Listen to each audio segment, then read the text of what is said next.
You can discuss. Some was asking कि primary union कहाँ है। हाँ, तो ये सारा प्राइमरी यूनियन का ही। प्राइमरी यूनियन आपने समझ लिया, तो सेकेंडरी यूनियन ऑलमोस्ट समझ लिया, उसको मैं बताऊंगा आपको। लेकिन मेन स्टोरी प्राइमरी यूनियन के साथ है।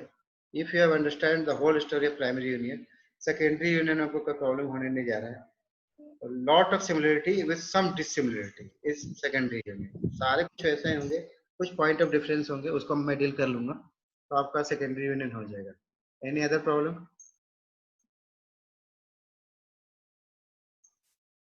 आप सुन पा रहे हो? ऑडिबल हो? Yes, hello. no. तो आज मैंने बहुत ज़्यादा लिखा नहीं है, बहुत ज़्यादा लिखने का है भी नहीं। बेसिकली ये आपका रिवीजन क्लास ही है। मुझे पता है कि शायद आप पढ़ चुके थे, और नहीं भी है तो बुक्स में सारे मटेरियल होते ही। बेसिक काम है कि you should understand the mechanism. तो और एक क्लास में एटलीस्ट हम लोग इतना ही कर सकते हैं कि as a story I can convince you the whole mechanism of healing. ठीक है। और शब्दों में जो पिरोने की बात है, थोड़ा बुक की मदद से, थोड़ा इसके मदद से आप उसको कर सकते हैं। सो 20 पार्टिसिपेंट आ गए हैं, so we should continue forward. Okay, तो आगे बढ़े हम लोग, धीरे धीरे लोग जुड़ते रहेंगे। तो मैं आपको बात कर रहा था बेसिकली ऊन कॉन्ट्रैक्शन पे, मैचुरेशन स्टेज में ऊन कॉन्ट्रैक्शन का। That is an important part of healing. जो जितने फॉर्मेशन हो रहे थे अभी तक, that is more than required. जितने भी प्रोसेस हो रहा था यहाँ पे ऊन हीलिंग का, वहां पे जरूरत से ज्यादा काम ले लिया था बॉडी ने। That was more than enough. उसको पूरा करने के लिए ऊन का मैचुरेशन होना जरूरी है। Who will do this? Myofibroblast, important cell. अगर मायोफाइब्रोब्लास्ट नहीं होंगे तो कभी सेल ऊन कॉन्ट्रैक्शन नहीं होगा, कभी सेल का ऊन का मैचुरेशन नहीं हो पाएगा। कौन करेगा? मायोफाइब्रोब्लास्ट। ये क्या है? जो फाइब्रोब्लास्ट, नॉर्मल फाइब्रोब्लास्ट जो है, जो आप जानते हो, उसी का ये ट्रांसफॉर्मेशन है under the effect of some chemical mediators released by the macrophages. Macrophages ही हैं वो जो फाइब्रोब्लास्ट को मायोफाइब्रोब्लास्ट में कन्वर्ट कर देते हैं।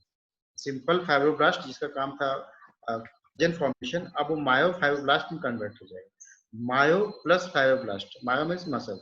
किस तरह के मसल्स? Smooth muscle. इसका प्रॉपर्टी कैसा होगा? In between smooth muscles and the fibres. इसका मतलब यह है कि इसमें कॉन्ट्रैक्शन है। आपको जैसे मायोएपिथेलियल सेल सब जानते हो ना, कि वहाँ पे होते हैं, मेमोरी ग्लैंड में होते हैं, यूट्रस के पास होता है, that help in contraction during parturition और milk let down under the effect of oxytocin. उसी तरीके से ये मायोएपिथेलियल सेल्स है, ये मायोफाइब्रोब्लास्ट सेल्स है, इससे भी कॉन्ट्रैक्शन। तो जब ये मायोफाइब्रोब्लास्ट कॉन्ट्रैक्ट करेंगे तो ये जो ऊन जो हीलिंग का प्रक्रिया है, वो इवन 80% तक मैच्योर हो जाता है, कॉन्ट्रैक्ट हो जाता है 80%। उसका कॉन्स्ट्रक्शन हो जाता है 40 to 80% तक। यानी जो प्रक्रिया हो रहा था, it was more than enough. उसको पूरा करने के लिए, रिमॉडलिंग करने के लिए, मैचुरेशन करने के लिए, वहां पे under the effect of myofibroblast during maturation phase about 80% of the wound will contract.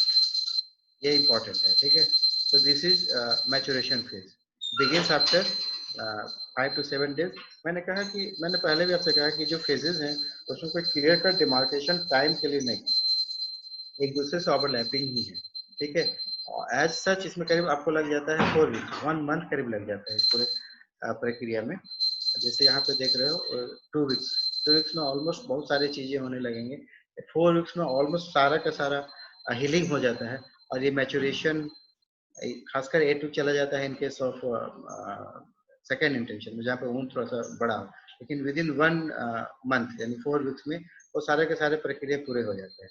यहाँ पे आप गौर से पढ़िएगा, type 3 collagen is replaced by type 1 collagen, ये सब कुछ लिखा हुआ है उसमें। ठीक है, जितना मैंने कहा है, new vascularisation, formation of granulation tissue, macrophages replace neutrophils, ये सारी बातें हैं जो मैंने कहा है, उसको सिर्फ एक बार देख लेना, पढ़ लेना।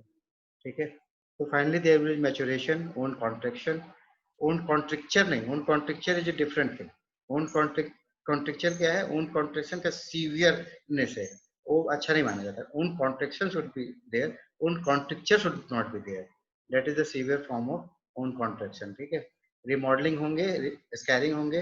मैंने क्या कहा था? इन्फ्लेमेशन प्रोसेस मस्ट है, मगर it should subside after it's work. जब एक बार काम सारे हो जाते हैं तो इन्फ्लेमेशन प्रोसेस को सबसाइड होना ही है। फिर डिक्रीज फाइब्रोब्लास्ट, शुरू में जहाँ बहुत सारे फाइब्रोब्लास्ट की जरूरत थी, अब उसको कम करना है आपको, एंडोथेलियल सेल्स के कम होने हैं, एंजियोजेनेसिस को रोकना है। प्लस क्या हो रहा है कि फाइब्रोब्लास्ट कन्वर्ट हो रहे हैं मायोफाइब्रोब्लास्ट फाइब्रोब्लास्ट में, ये इंपॉर्टेंट है। प्लस मैंने कहा कोलेजन फाइबर्स का जो अलाइनमेंट है उसको प्रॉपर करना है, क्रॉस लिंकिंग करना है, प्रॉपर अलाइनमेंट करना है, ताकि टेंसाइल स्ट्रेंथ उनको बहुत ज्यादा मिल सके। जो एक्स्ट्रा डिपोजिशन थे ऐसे एंजाइम्स, ऐसे प्रोटीन्स का, वो सबको तोड़ कर हटाना है आपको, कॉन्ट्रेक्शन ऑफ वुंड होना है, cross linking of collagen fibre होना है, that is help in the remodelling and A complete restoration of the wound. तो ये था ऑल अबाउट प्राइमरी इंटेंशन। उधर से कुछ प्रॉब्लम है तो पूछ लो। सेकेंडरी इंटेंशन में कुछ भी ज्यादा नहीं है, वैसे ही है। Any problem? So we should, I have some time, therefore I am giving you ample time for your doubts. तो सेकेंडरी इंटेंशन वहां पे होंगे, हीलिंग सेकेंडरी इंटेंशन से वहां पे होंगे वेयर द वुंड, जो वुंड प्राइमरी इंटेंशन में था क्लीन होना चाहिए, क्लियर होना चाहिए, रेगुलर होना चाहिए, अनइन्फेक्टेड होना चाहिए, वो सारे क्राइटेरिया यहाँ पे फुलफिल नहीं होगा। यहाँ वुंड थोड़ा सा ज्यादा होगा, लॉस ऑफ टिश्यू थोड़ा बड़े होंगे, यहाँ इन्फेक्शन होगा, यहाँ पे ग्रेनुलर टिश्यू ज्यादा बनेंगे, तो उसके ठीक थोड़ा थोड़ा सा आप उसको सीवियर फॉर्म में ले जाइए। उनका साइज बड़ा होना चाहिए, लॉस ऑफ टिश्यू ज्यादा होना चाहिए, यहाँ पे इन्फेक्शन होगा, यहाँ पे जो ग्रेनुलेशन फॉर्मेशन होगा वो बहुत ज्यादा होगा, और जब रिस्टोरेशन होगा तो that will lead to some scar formation. Complete restoration नहीं होगा, पर स्कार बन सकता है। और आपको याद हो मैंने शुरू में कहा था कि रीजनरेशन कौन सेल करेगा, तो लेबाइल सेल्स करेंगे, स्टेबल सेल्स करेंगे। मगर मान लीजिए कि ऐसे ही ऑर्गन में हुआ है इंजरी जो वहाँ पे लेबाइल सेल्स है, मगर वो इंजरी इतना बड़ा है कि सारा लेबाइल सेल्स पूरा नहीं कर सकता, तो वहाँ पे फिर हेल्प कर लेता है कनेक्टिव टिश्यू का। तो ये होते हुए भी कि ऑर्गन में डिवाइडिंग प्रॉपर्टी है उसके सेल्स का, लेकिन वो रीजनरेशन से नहीं, रीजनरेशन प्लस रिपेयर का भी रोल हो सकता है। इसीलिए मैं कह रहा था कि दोनों चीज इंपॉर्टेंट है, सेल का nature plus extent of the tissue damage. तो बहुत ज्यादा टिश्यू डैमेज हो जाएगा तो ये उसके पास ये प्रोबेबिलिटी हो कि मैं रीजनरेशन से कर लूँ, लेकिन साइज इतना बड़ा हो जाता है तो उसके फिर उसको लेना पड़ता है कनेक्टिव टिश्यू की हेल्प, यानी रिपेयर भी होता है। तो ये दोनों चीज हो सकते हैं। खैर, सेकेंडरी इंटेंशन के लिए क्या होना चाहिए, extensive loss of tissue, cut clear नहीं होना चाहिए, क्लीन नहीं होना चाहिए, इरेगुलर होना चाहिए, हाईली लैसिरेटेड होना चाहिए, इन्फेक्टेड होना चाहिए। इस तरह के अगर वुंड है तो वहाँ पर सेकेंडरी इंटेंशन से होगा, यहाँ ग्लेशियर टिश्यू बहुत ज्यादा बनेंगे और स्कार्फ फॉर्मेशन होने के पॉसिबिलिटीज ज्यादा होते हैं। ठीक है, तो in nutshell the difference between primary and secondary union, first is primary intention के वुंड क्लीन होने चाहिए, ये क्लीन नहीं होते, ये अनइन्फेक्टेड होते हैं। सेकेंडरी यूनियन वाले में इन्फेक्टेड होते हैं। यहाँ पे सर्जिकली क्लीन वुंड होना चाहिए, ये इरेगुलर वुंड होना चाहिए। यहाँ पे आप एजेस को अपोज करते हो बाय हेल्प ऑफ सुचरिंग, यहाँ पे सुचर यूज नहीं कर रहे हैं, पोजिशन नहीं हो पा रहा है प्रॉपर। यहाँ पे ग्रेनुलर टिश्यू थोड़े बनते हैं, यहाँ बहुत ज्यादा बनता है। इसके स्कार बनेंगे, बहुत पतले बनेंगे और फिर खत्म भी हो जाएंगे। ऐसे केस में इरेगुलर वुंड स्कार फॉर्मेशन रह जाता है, कॉम्प्लिकेशन यूजुअली नहीं होते और सेकेंडरी यूनियन में कॉम्प्लिकेशंस देखने को मिलते हैं। तो this was the disability between the primary and secondary intention. अब फिर जैसे मैं जब कहते कहते आपसे कह रहा था कि बहुत सारे कॉम्प्लिकेशन हो सकते हैं, दो इंपॉर्टेंट मैंने डाला है। One is proud flesh, it is important from short note point of view and also from objective point of view, proud flesh and keloid. Remember, proud flesh क्या है, it is excess granulation. Proud flesh में ग्लेशियर tissue बहुत ज्यादा बनता है, इसीलिए pinkish दिखता है। ठीक है, लेकिन केलॉइड में ग्लेशियर टिश्यू का नहीं, कनेक्टिव टिश्यू का रहेगा, तो यहाँ पे एक्सेसिव कनेक्टिव टिश्यू फॉर्मेशन हो जाएगा, तब उसको हम लोग बोलते हैं केलॉइड। और यूजुअली हॉर्स के केस में या black peoples having genetic predisposition, उसके केस में ये देखने को केलॉइड मिलता है। ठीक है, प्रॉड फ्लेश कब होगा, जब आप ऊन का ठीक मैनेजमेंट नहीं कर रहे हो। ठीक है, कुछ ऊन का मूवमेंट नहीं होना चाहिए, उसको आप वेल केयर करना चाहिए, वेल केयर नहीं कर रहे हैं, बॉडी के सारे सिस्टम आपके ठीक काम कर रहे हैं, लेकिन जो मैनेजमेंट चाहिए उसको नहीं कर रहे हो, तो ये ग्रेनुलेशन बढ़ता ही चला जाता है। तो sometimes it's lead to proud place. So this was some important term regarding complications. इसके अलावा ये भी कभी कभी पूछा जा सकता है आपके शॉर्ट नोट्स में, एक प्रॉपर वुंड हीलिंग के लिए ये प्रोसेस जो थे सो थे, लेकिन कुछ ऐसे फैक्टर्स होते हैं डेट इफेक्ट होने में।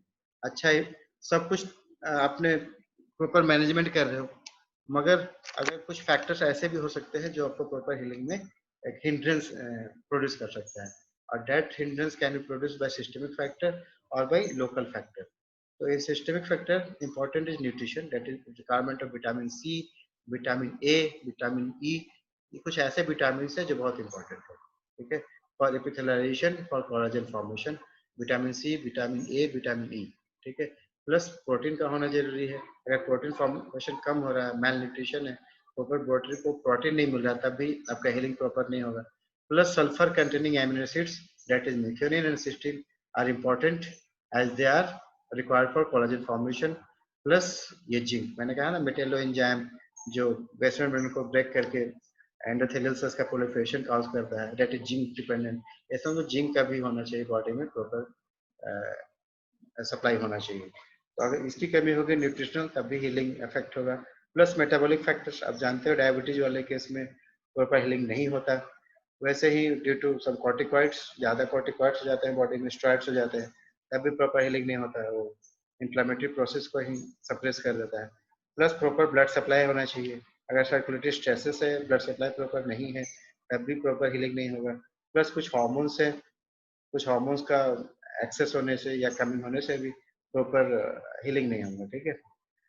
आई हैव अबाउट 5 minutes, इसलिए मैं थोड़ा जल्दी जल्दी खींच रहा हूँ। Some local factors are there like infections, movement, wound heal हो रहा है, आप मूव कर दे रहे हो, ऊपर उसको स्टेसिस नहीं कर रहे हो, तब भी ये मैकेनिकल फैक्टर है that will hinder healing. Some foreign bodies है, वहां पे कुछ ऐसा गिर गया है, पिन है, कुछ थॉर्न है, कुछ भी ऐसा चीज है जो वहां पे हिंड्रेंस प्रोड्यूस कर रहा है। Plus size, location and type of wound. Cold inhibits wound healing, ठीक है। कुछ और है जैसे like old age, some agents, some drugs, some radiation effect, some immunodeficiency drugs. So this was all about the different things about the wound healing. So I've tried to finish it in one class. अब देखो कोई doubt हो तो पूछ लेना, अभी है वैसे 2-4 मिनट, तो कुछ डिस्कस करना चाहो तब कर सकते हो। It was all about wound healing, जो मुझे बताना था मैंने आपको बता दिया। सबसे इंपॉर्टेंट है ग्रेनुलेशन टिश्यू, आप याद रखिए, ठीक है। Granulation tissue is important for short note point of view. Now your time, कुछ बोलना हो तो बोलिए। किस किस कंपोनेंट की वजह से होता है? डिफरेंट कंपोनेंट, जो भी मैंने बताया कि इन ग्रेनुलेशन टिश्यू कंपोनेंट्स क्या क्या होंगे, तो वही कॉज करता है ग्रेनुलेशन। कौन से होंगे? एपिथेलियल सेल्स होंगे, फाइबर्स होंगे, मैक्रोफेजेस मतलब इंफ्लेमेटरी सेल्स होंगे, ब्लड वेसल्स होंगे, यही यही उसका ग्रेनुलेशन कॉज करता है। जो उसका कंपोनेंट्स है that is responsible for granulation. मगर ये इमीडिएटली बनता है, ऑन स्पॉट बनता है, तुरंत ही बनता है, इसीलिए वो ग्रेनुलेशन दिखता है। आफ्टर मैच्योरेशन वो ग्रेनुलेशन खत्म हो जाएगा। इनिशियल स्टेज में जो बनता है ना, इसी की वजह से प्रॉपर अलाइनमेंट नहीं है, तुरंत तुरंत चीजें बन रहे हैं, मैच्योरेशन नहीं हो पा रहा है, तो that will lead to granular appearance होगा। और एकदम ग्रेनुलोमा से अलग है, मैं इसलिए कह रहा हूँ कि एग्जाम में इस तरह के कंफ्यूजन मैंने देखा है। Granuloma is different thing, granular tissue या ये ग्रेनुलर फॉर्मेशन जो यहाँ पे हो रहा है granular tissue, that is a different thing. Granuloma is hallmark for chronic inflammation, है ना, उसमें आपने देखा है। अब granular tissue hallmark of wound healing, इसको याद रखिएगा। हाँ, और बोलिए, एनीथिंग एल्स? Yes sir.